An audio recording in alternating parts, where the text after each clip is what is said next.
അയ്യോ, ഞാൻ സത്യം ഇവിടെ ഇരിക്കുമ്പോഴും ഈ സിനിമയിൽ വന്നതൊക്കെ എനിക്ക് ഭയങ്കര ഞാൻ സത്യത്തിൽ എനിക്ക് അബദ്ധമായി പോയി എന്നുള്ളതാണ്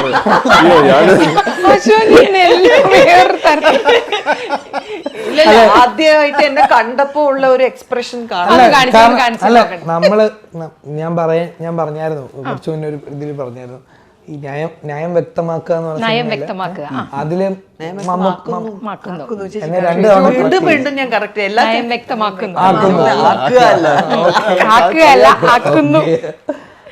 ആ സിനിമയില് അതിലൊക്കെ അങ്ങനത്തെ ക്യാരക്ടേഴ്സ് ഒക്കെ കാണുമ്പോൾ അല്ലെങ്കിൽ നമ്മൾ കൂടുതലും കണ്ടിട്ടുള്ള ഭയങ്കര സിമ്പിൾ ആയിട്ട് ഒരു ബോൾ അങ്ങനെ ഈ ക്യാരക്ടേഴ്സ് ആയിരിക്കും കൂടുതലും നമ്മൾ കാണുന്നത്. അപ്പൊ എനിക്കറിയില്ലായിരുന്നു ഇത്രയും എനർജി ഉള്ള ചിരിച്ച് കളിക്കുന്ന ഒരു ആളാണ്. കാരണം നമ്മൾ ഈ പടത്തിലെ ക്യാരക്ടർ കുറച്ച് എനർജി ഉള്ള ഒരു വേറൊരു ഡിഫറെന്റ് ടൈപ്പ് ക്യാരക്ടറാണ് ചെയ്തേക്കുന്നത്.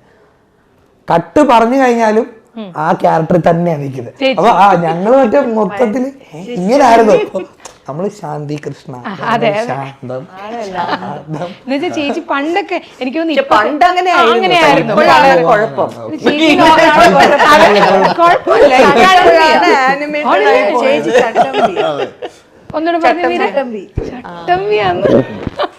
ശരിക്കും ഇല്ലേ, നമ്മളിപ്പോ അശ്വിൻ പറഞ്ഞ പോലെ ശാന്തി ചേച്ചി ആലോചിക്കുമ്പോ സെറ്റ് മുണ്ടും ഒക്കെ ഇവിടുത്തെ ആ പഴയ ഇതാണ് നമ്മുടെ മനസ്സിലായി.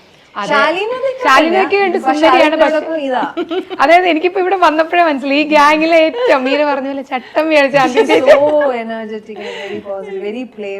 എനിക്ക് ഇതിനകത്ത് ഒരു ഡയലോഗും ഇല്ലേ നമ്മുടെ ട്രെയിലറെ കാണിക്കുന്നത്, എന്താ പോയ വഴിക്ക് സ്കൂളിൽ പോകുന്ന വഴിക്ക് പിടിച്ചോണ്ട് വന്നതാണോ എന്ന് ചോദിക്കുന്നില്ലേ. അപ്പൊ ഞാൻ ഓർത്തു, ഇപ്പൊ ഞാൻ പറയട്ടെ, ഈ സിനിമയിലെ ട്രെയിലർ കാണുമ്പോൾ നമുക്ക് തോന്നുന്നത് ഇപ്പൊ മലയാള സിനിമയിൽ പൊതുവെ എല്ലാവരും പറഞ്ഞു കേൾക്കുന്ന ഒരു കാര്യം, കുടുംബമില്ല, അമ്മയില്ല, അച്ഛനില്ല മലയാള സിനിമയിൽ. ഇതിനകത്ത് എല്ലാവരും ഉണ്ടല്ലേ അശോകൻ ചേട്ടൻ, ഇവര് അമ്മയുണ്ട്, മകളുണ്ട്, നിങ്ങളുടെ വീട്ടിലെ കാര്യം പിന്നെ പറയാനില്ല. അപ്പൊ എങ്ങനെയായിരുന്നു ആ സെറ്റിലെ രസങ്ങള്? ഇങ്ങനെ തന്നെയായിരുന്നു. ഇതിന്റെ അപ്പുറമായിരുന്നായിരിക്കും ക്യാരക്ടർ. എന്റെയും ചേച്ചിയുടെയും എന്റെ അശ്വിൻ ഓരോരുത്തർക്കും ഉണ്ടല്ലോ അവരുടെ സ്റ്റോറി പറയാം. എന്റെയും ചേട്ടന്റെയും അശോകൻ ചേട്ടന്റെയും. സോ മൈനൻ ചേച്ചി we are mother and daughter in the film. അപ്പൊ അതിനകത്ത് യൂഷ്വൽ മദർ ആൻഡ് ഡോട്ടർ അല്ല, ഇതൊക്കെ തന്നെയാ. ഇതുപോലെ തന്നെ ഞങ്ങള് ഷോർട്ട് ക്യാമറയുടെ മുമ്പിലായാലും പിന്നിലായാലും ക്യാരക്ടർ വാസ് ലൈക്ക് ദാറ്റ്. എന്തെങ്കിലും ഇതുപോലെ നോട്ട് ചെയ്തിട്ട് എന്തെങ്കിലും ദേഷ്യപ്പെട്ട്, ദേഷ്യം എന്ന് വെച്ചാൽ ഒരു പ്ലേഫുൾ ദേഷ്യം, അങ്ങനെയൊക്കെ. എന്തെങ്കിലും സെറ്റിലെ ഒരു രസകരമായ കാര്യം ഓർക്കാൻ പറ്റുന്നുണ്ട് അശ്വിനെ? കാരണം അശ്വിനെ സംബന്ധിച്ചിടത്തോളം ഇത്രയും ലെജൻഡറി ആയിട്ടുള്ള ആർട്ടിസ്റ്റിന്റെ കൂടെ അഭിനയിക്കുന്നു, VKP നായകനായിട്ട്, മീരയുടെ നായകനായിട്ട് വരികയാണ്. അപ്പൊ ഒരു നല്ലൊരു സെറ്റിലെ ഒരു രസകരമായ ഒരു അനുഭവം. അല്ല, എനിക്ക് കൂടുതലും ഒരു പരീക്ഷയ്ക്ക് പോകുന്ന പോലെ ഇവര്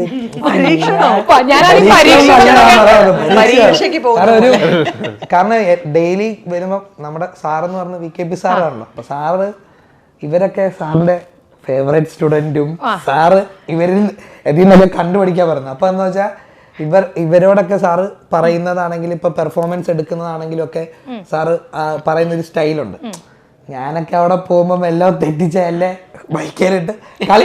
പക്ഷെ അത് അങ്ങനെയല്ല, എന്നോട് ഇങ്ങനെ പറയും, എടാ ശമ്പളം തരില്ലടാ, ശമ്പളം തരില്ല എനിക്ക്, അങ്ങനെയൊക്കെ പറയുന്നത്. അപ്പം ഞാൻ എപ്പോഴും ഇവരുടെ അടുത്ത് പെർഫോം ചെയ്യുമ്പോൾ പ്രിപ്പയർ ചെയ്യാൻ എപ്പോഴും ഞാൻ നോക്കിയിട്ടുണ്ട്. കാരണം ഇപ്പൊ അശോകൻ ചേട്ടൻ്റെ കൂടെ അഭിനയിക്കുമ്പോൾ, അശോകൻ ചേട്ടൻ്റെ കൂടെ ഒക്കെ നമ്മൾ അഭിനയിക്കുമ്പോൾ നമുക്ക് ചിലപ്പോൾ ചിരി വരും. കാരണം ആ നേരം സ്പോട്ടിൽ എന്തെങ്കിലും ഒക്കെ തരും. അപ്പം നമുക്കത് ചിരി വരാതെ പിടിച്ചിരിക്കുക എന്നുള്ള സാധനമുണ്ടല്ലോ. അപ്പോൾ ഞാൻ കുറച്ചുകൂടി വളരെ നല്ല സ്റ്റുഡന്റ് ഇല്ലേ, പഠിച്ച് ശ്രദ്ധിക്കണം, അങ്ങനെയാണ് ഞാൻ ആ സെറ്റിൽ നിന്ന് ഉണ്ടായിരുന്നത്.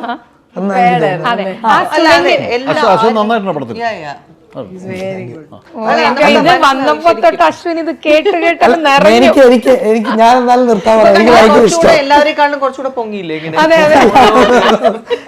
അല്ല ഞാൻ ചോദിക്കട്ടെ, ഇപ്പൊ പഠിച്ചു വന്നു എന്ന് പറഞ്ഞ സ്റ്റുഡന്റിന് എല്ലാരും എത്ര മാർക്ക് കൊടുക്കും?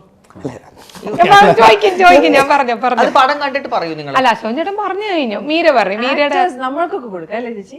ഓഡിയൻസും I give him full mark. ആ ക്യാരക്ടറിന് ഓരോരുത്തരുടെ മാർക്ക് പറയാം. ഫുള്ളെന്ന് പറയുന്ന ഒന്ന് ഉഴപ്പി